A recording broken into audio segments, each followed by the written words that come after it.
शुरुआत में इतनी अटेंशन, इतने गिफ्ट, ऐसे अल्फाज के आपको लगे मैं उड्डी उड्डी जावा हवा दे नाल।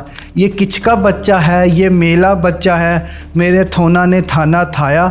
यू आर माई सोलमेट, तू ही प्यार, तू ही चाहत, तू ही हर खुशी है से एकदम हालात बदल दिए, वाकयात बदल दिए। भाई वो इंसान गायब हो जाता है। आपको समझ नहीं लग रही कि ये इंसान जो कभी आपके बगैर रह नहीं सकता था, अब दिनों घंटों महीनों आपके मैसेजेस को देख के अनसीन कर देता है। आपकी कॉल रिसीव नहीं करता, आपके मैसेजेस का जवाब नहीं देता, आपसे मिलने से इनकार कर रहा है। और अब आप सोच रहे हैं कि वो इंसान सही था या ये इंसान सही है। अगर ये तमाम के तमाम वाकयात आपके साथ हो रहे हैं तो यकीन माने आपके साथ लव बॉम्बिंग की जा रही है।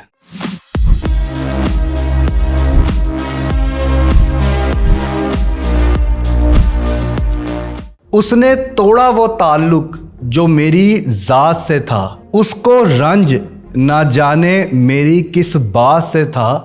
ला ताल्लुक रहा लोगों की तरह वो भी मुझसे, जो अच्छी तरह वाकिफ मेरे हालात से था।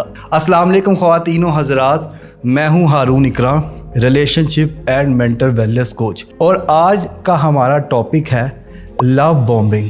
लव बॉम्बिंग क्या होती है, किस तरह से हम पे लव बॉम्बिंग की जाती है, और नार्सिसिस्ट लोग हमारी साइकोलॉजी के साथ किस तरह से खेलते हैं और हमने इससे किस तरह से बचना है। आज की वीडियो में हम लोग step by step love bombing पे बात करेंगे। देखिए, नार्सिसिस्ट इंसान एक ऐसा इंसान होता है जो खुदगर्ज होता है, जो अपनी तारीफ चाहता है, जो आपको कंट्रोल करना चाहता है, जो आपके फैसलों को मैनिपुलेट करना चाहता है। इसके लिए वो साइकोलॉजिकल टेक्निक लगाता है जिसे कहते हैं लव बॉम्बिंग। विकिपीडिया पे लव बॉम्बिंग की डेफिनेशन है, love bombing is an attempt to influence a person by demonstration of attention and affection. से मुराद ये है कि आप किसी इंसान को एक ऐसा ख्वाब दिखाओ, आप उस इंसान के लिए हर टाइम मुसलसल 24 घंटे उसकी तारीफ करते रहो, उसके हर छोटी से छोटी चीज़ का ख्याल रखो, उसके बारे में सोचो, उसकी मदद करो,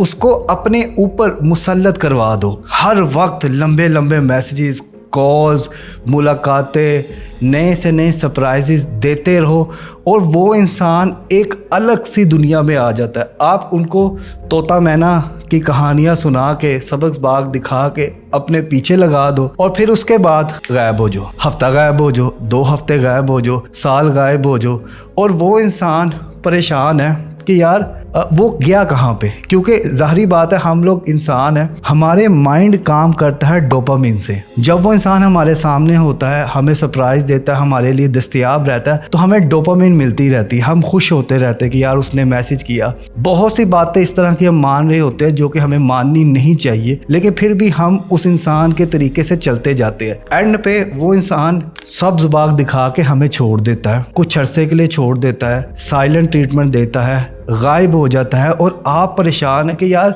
ये आखिर में चल क्या रहा है। आप कहते हो ये वही बंदा है जो कहता था तू मेरी आशिकी है, तू मेरी हर खुशी है, तेरे बिन नहीं लगदा दिल मेरा सोनिया। और अब वही इंसान है जो कहता है मुझे, मेरे पास वक्त नहीं है, मैं बहुत बिजी हूँ, मैं बाहर आया हूँ, मुझे समझ नहीं लग रही, तुम क्यों मेरे पीछे पड़ी हो, अभी सब्र कर जो। अब आप परेशान हैं कि वो इंसान जो ताल्लुक के शुरू में आपके लिए हर तरह से वक्त निकालता था, अब वो इंसान कहाँ है। तो ये तमाम के तमाम सिचुएशन को कहा जाता है लव बॉम्बिंग। दुनिया का सबसे खूबसूरत जज्बा होता है मोहब्बत, लेकिन अगर आप उस मोहब्बत में थकना शुरू हो जाए, आप अकना शुरू हो जाए, आप एक इंसान के रवैये का, एक इंसान के पैटर्न से आपका दिल भरना शुरू हो जाए, तो समझ लें वो दुनिया का कोई भी रिश्ता हो सकता है, लेकिन वो मोहब्बत नहीं हो सकती। क्योंकि मोहब्बत में आप थकते नहीं है, मोहब्बत मुसलसल बढ़ते रहने का नाम होता है। इस सिलसिले में किसी तरह की कोई रुकावट नहीं होती। With the passage of time मोहब्बत बढ़ती है। लेकिन जब आप नार्सिसिस्ट लोगों के साथ होते हैं तो वो आपको इस तरह का महसूस करवाते हैं कि आप उन्हें चेस करें। 3 ऐसी बातें जिनसे आपको पता लग सकता है कि नार्सिसिस्ट आपको लव बॉम्ब कर रहे हैं। पहला, सोलमेट।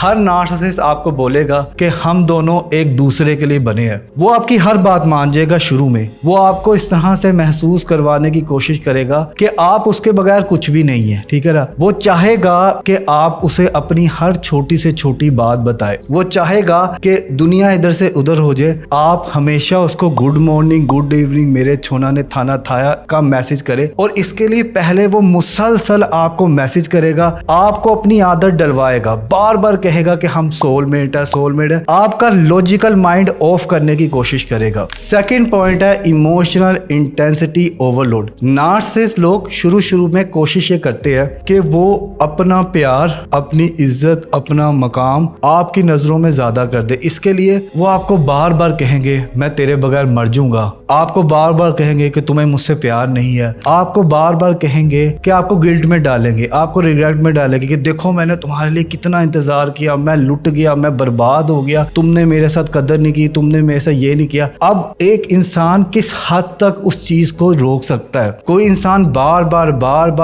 बार आपको कहे तो वैसे तो आप बड़े सख्त लौंडे होते हैं, लेकिन यहाँ पे आप नार्सिसिस्ट की टेक्निक के आगे पिघल जाते हैं। जैसे आप पिघलते हैं आपका काम हो जाता है। थर्ड पॉइंट है too good to be true.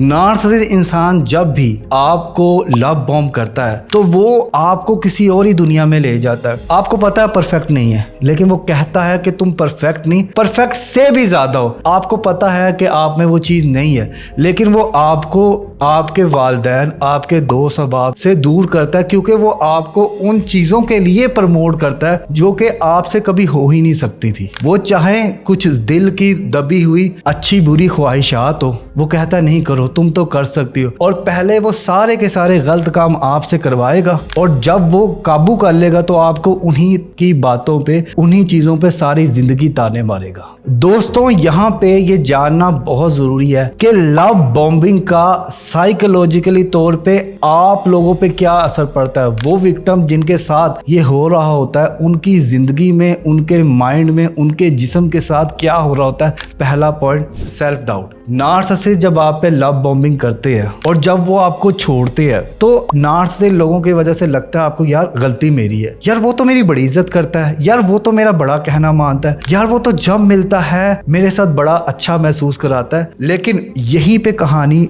Change होती है, क्योंकि आप में शक पैदा होना शुरू होता है। आपको लगता है वो है तो मेरी खुशी है, वो नहीं तो मेरी खुशी नहीं। बहुत से लोग नार्सिसिस्ट के हाथों इस वजह से भी पगलाए जाते हैं क्योंकि वो उनके एडिक्टेड हो चुके होते हैं, आदी हो चुके होते हैं, जिसकी वजह से ये सब कुछ हो रहा होता है। और सबसे पहली चीज जो साइकोलॉजिकली आप पे आती है, आप शक करना शुरू कर देते हैं। नार्सिसिस्ट आप पे शक करवाता है, आपकी एजुकेशन पे शक करता है। वो कहता तुमने तो कुछ पढ़ा ही नहीं है, वो कहता तुम्हारी तो कोई तालीम ही नहीं है, वो कहता तुम्हारा तो कोई बिजनेस ही नहीं है, वो कहता तुम तो लड़की हो, वो तो कहता तुम तो लड़के हो, इसमें क्या बात है। वो हर चीज का मुआवजा करवा के आपकी अपनी सलाहियतों पे आपके खुद को खुद ही के खिलाफ करवा देता है। सेकंड पॉइंट है कॉग्निटिव डिसोनेंस। से मुराद ये, कभी कोई इंसान आपको बहुत ज्यादा प्यार करे और फिर मुकम्मल नजरअंदाज कर दे, एकदम आपको चने के झाड़ पे चढ़ा के फिर नीचे उतार दे, तो उस टाइम पे आपका जो दिमाग होता है वो 2 हिस्सों में बढ़ जाता है। आप फियर और होप की कंडीशन में होते हो, आप एंजाइटी, डिप्रेशन और स्ट्रेस में चले जाते हो, क्योंकि आप उस इंसान से एक्सपोजर चाह रहे होते हो, आप उस इंसान से एक्सपीरियंस करना चाहते हो कि यार मेरे साथ रहे। लेकिन वो लव बॉम्बिंग करता है, एक दफा बहुत प्यार करके फिर बहुत ज्यादा नजरअंदाज कर देता है, और आप सोच रहे हैं कि यार ये मेरे साथ चल क्या रहा है। आप सोच रहे हैं कि आपकी बॉडी में ये बेचैनी किस चीज की है, आपकी बॉडी में ये स्ट्रेस किस चीज की है, आपकी बॉडी ऐसा क्यों लग रही है कि यार वो इंसान मेरे साथ लॉयल नहीं है, मेरे साथ नहीं है। थर्ड पॉइंट है हाइपर विजिलेंस। नार्सिसिस्ट के हत्थे चढ़ने वाला इंसान चौकस रहता है, होशियार रहता है, क्योंकि वो डरता है कि नार्सिसिस्ट का कब मूड बदल जाए। वो परेशान है कि यार मुझसे कोई गलती तो नहीं होगी, क्या मैं ठीक तो लग रहा हूँ, क्या मैंने अच्छे कपड़े तो पहने हैं, क्या मैं अच्छा खाना तो बना रहा हूँ, क्या मेरी से गाड़ी पसंद तो आएगी। इन तमाम के तमाम सूरत हाल में जो विक्टिम होता है ना, वो दिमागी थकन का शिकार हो जाता है, वो नींद की कमी का शिकार होता है, वो हमेशा चिड़चिड़ापन रहता है, क्योंकि वो नार्सिसिस्ट इंसान को खुश नहीं कर सकता, लेकिन वो मुसलसल इस कोशिश में लगा रहता है कि यार मुझसे कोई गलती ना हो जाए, मुझसे कोई कुछ ना हो जाए। हालांकि थ्रू आउट 10 साल 15 साल वो कर रहा होता है, लेकिन एक टाइम आता है जिस टाइम पे वो थक जाता है, उसकी जो बॉडी है वो जवाब देना शुरू कर देती है। नार्सिसिस्ट लोगों की लव बॉम्बिंग से बचने के 3 तरीके। पहला तरीका है कॉग्निटिव रिस्टोरिंग। अपने आप से सवाल करें, क्या जो कुछ हो रहा है वो वाकई में सच है? खुद से ये पूछे कि अगर वो मुझसे मोहब्बत नहीं करता तो क्या मेरी कोई वैल्यू नहीं है? अगर वो इंसान आपसे वफा की बात, आपसे 2 मीठे बोल, आपसे अच्छी गुफ्तगू नहीं करता तो क्या आप मर जाएंगे? तो क्या आप खुद पे फातिहा पढ़ने के लिए तैयार है? अगर कोई इंसान आपको इज्जत नहीं दे रहा तो क्या ये आप पे आयद है कि आप खुद को बुरा महसूस करवाए? नहीं नहीं नहीं नहीं, आप खुद एक इज्जतदार इंसान है, आप खुद एक बाशऊर इंसान है, आप खुद एक पढ़े लिखे समझदार सुलझे हुए इंसान है। तो सबसे पहले खुद की खुद इज्जत करें, और इज्जत करने का रास्ता यहाँ से शुरू होता है कि सबसे पहले अपनी सोचों को मनफियत से पाक करें। खुद को बताएं, खुद को समझाएं कि वो कुल नहीं है, कुल सिर्फ अल्लाह की ज़ात है। बंदों से फैज़ नहीं मिलना, अल्लाह से जुड़ना है। कोशिश ये करे कि अपना रिश्ता अल्लाह के साथ दुरुस्त करे, अल्लाह को अपने सारे राज बताए, अल्लाह से शेयर करे, आंसुओं में, सिसकियों से, हिचकियों से अल्लाह को बताए। पहली चीज। दूसरी चीज, आपने लिखना है कि आपके साथ हो क्या रहा है। पहली चीज आपने लिख लेनी कि यार आपके साथ क्या हो रहा है, और दूसरी चीज आपने ये लिखनी है कि आप चाहते क्या, आप क्या चाहते हैं। आप इज्जत चाहते हैं, आप जिंदगी में सुकून चाहते हैं, आप खुशी चाहते हैं, तो उस इंसान को साइड पे करें। ये बात सोचिए, जरा सोच के देखें कि यार उस इंसान से पहले आप किस तरह से खुश रहते थे। आइन मुमकिन है आपको ट्रैवलिंग पसंद हो, आप ट्रैवलिंग करना शुरू कर दें। आइन मुमकिन है आपको दोस्तों के साथ टाइम स्पेंड करना पसंद हो, आप टाइम स्पेंड करना शुरू कर दें। आइन मुमकिन है कि आपको लॉन्ग ड्राइव पसंद हो, आपको कॉफी पीना पसंद हो, आपको स्विमिंग पसंद हो, आपको जिम पसंद हो, आपको हल्का बाब में बैठना पसंद हो। तो बहुत कर ली नार्सिसिस्ट लोगों के साथ गुलामी, अब अपने लिए जिंदगी जिए। एक इंसान को डिब्बे में डाल के उसे स्टोर रूम में रख दे और अपनी जिंदगी खुद जिए। देखें क्या क्या,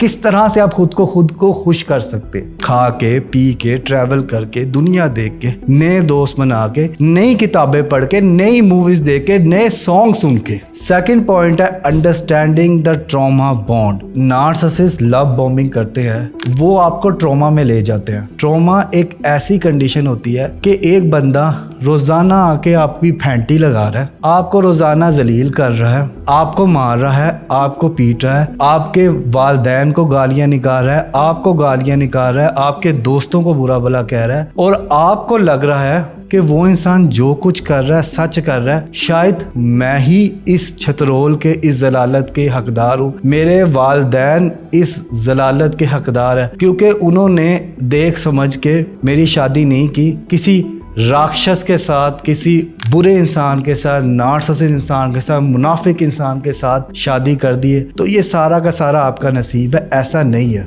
ट्रॉमा बॉन्डिंग में आपको इस चीज़ का अंदाज़ा होना चाहिए कि यार ये जो मसला है, ये मसला किस हद तक आपकी ज़िंदगी में है। देखें, बेहतरीन हल होता है छोड़ देना, लेकिन अब नहीं छोड़ सकते तो उस इंसान से एक्सपेक्टेशन, उम्मीदें कम कर लें और सोचें कि असल में आपको क्या चाहिए। आपकी ज़िंदगी में खुद में मकसद होना चाहिए। आप अपने मकसद के लिए जुनूनी हद तक जो है ना वो मोटिवेट होना चाहिए आपको, तभी आप जिंदगी में कामयाब हो सकेंगे। ये जरूरी नहीं है, कुछ लोग कहते हैं सर हमारी उम्र 40 साल होगी, 45 साल होगी है। देखिए, दुनिया में बहुत से लोग मौजूद है जिनकी एज बहुत ज्यादा, लेकिन फिर भी वो जिंदा है, वो काम कर रहे हैं। अगर वो कर सकते तो आप क्यों नहीं कर सकते? तो मैं तो यही कहूंगा कि अगर आप नार्सिसिस्ट लोगों की लव बॉम्बिंग से हटना चाहते, निकलना चाहते, तो एक बरादराना मशवरा ये है कि आपको फाइनेंशियली फ्री होना पड़ेगा। फिर इमोशनली फ्री होना पड़ेगा, फिर मेंटली फ्री होना पड़ेगा, तभी आप नार्सिसिस्ट लोगों की ट्रॉमा बॉन्डिंग से हट सकेंगे। क्योंकि